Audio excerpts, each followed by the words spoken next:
Arvind Kejriwal Tihar jail से बाहर आने वाले हैं। केजरीवाल को सुप्रीम कोर्ट से बड़ी राहत मिली है। केजरीवाल को 1 जून तक अंतरिम जमानत मिल गई है। केजरीवाल के बेल ऑर्डर की कॉपी भी अब सामने आ गई है। आपको इस बेल ऑर्डर की कॉपी की एक एक डिटेल बताते हैं। इस बेल ऑर्डर की कॉपी में बताया गया है कि केजरीवाल आम आदमी पार्टी के दफ्तर नहीं जा सकते। लोकसभा चुनाव को देखते हुए यह जमानत दी गई है।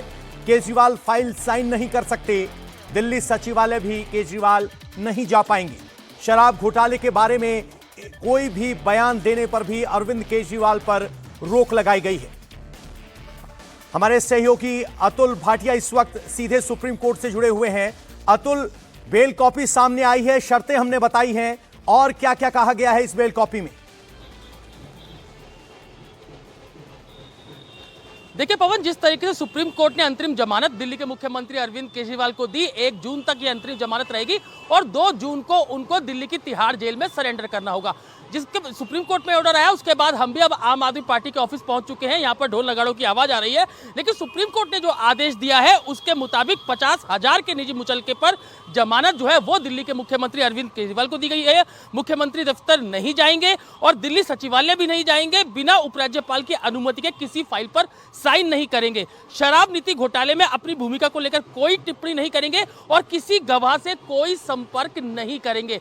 चुनाव प्रचार को लेकर वो कहीं भी जा सकते हैं, देश के किसी भी हिस्से में जा सकते हैं। और खास बात यह है कि जिस तरीके से सुप्रीम कोर्ट से अगर कोई भी ऑर्डर आता है तो पहले वो ऑर्डर लोअर कोर्ट में जाता है जहां पर केस चल रहा होता है और उसके बाद वो वहां से तिहाड़ जेल या जिस जेल अथॉरिटी है वहां पर ये ऑर्डर पहुंचता है। लेकिन ये जो ऑर्डर हुआ है सुप्रीम कोर्ट का, क्योंकि जो मुख्यमंत्री अरविंद केजरीवाल है उनकी जो लीगल टीम है उन्होंने ये रिक्वेस्ट कोर्ट से की थी कि ये ऑर्डर जो है, जो अंतरिम जमानत है, इसके ऑर्डर सीधा तिहाड़ जेल भेजे जाए, जिसको कोर्ट ने माना है। अब ये ऑर्डर जो है वो लोअर कोर्ट नहीं जाएंगे बल्कि सीधा तिहाड़ जेल जाएंगे, जहां जिसके चलते अब ये उम्मीद जताई जा रही है कि आज ही जो दिल्ली के मुख्यमंत्री अरविंद केजरीवाल है वो जेल से बाहर आ सकेंगे। अगर लोअर कोर्ट में ये ऑर्डर जाता तो शायद और समय इस पूरे अरविंद केजरीवाल को जेल से बाहर आने में लग सकता था। तो अब ये ऑर्डर नीचे नहीं जा रहा है, लोअर कोर्ट में नहीं जा रहा है, तो अब माना जा रहा है कि जल्द ही उनकी रिहाई जो है वो अब तिहाड़ जेल से हो सकती है। अब जो कोर्ट का ऑर्डर है वो सामने आ गया है और अभी आप देखेंगे तो अभी 4 बजे हैं। अगर 5 सवा 5 तक भी ये ऑर्डर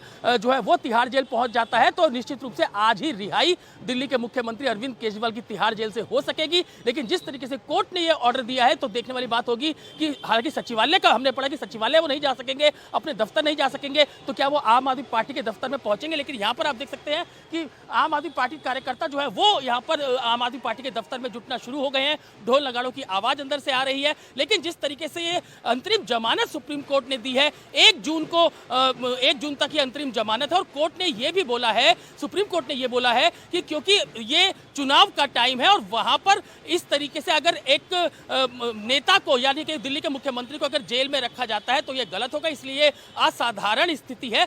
यही कारण है कि उनको अंतरिम जमानत इस पूरे मामले के अंदर दी जा रही है।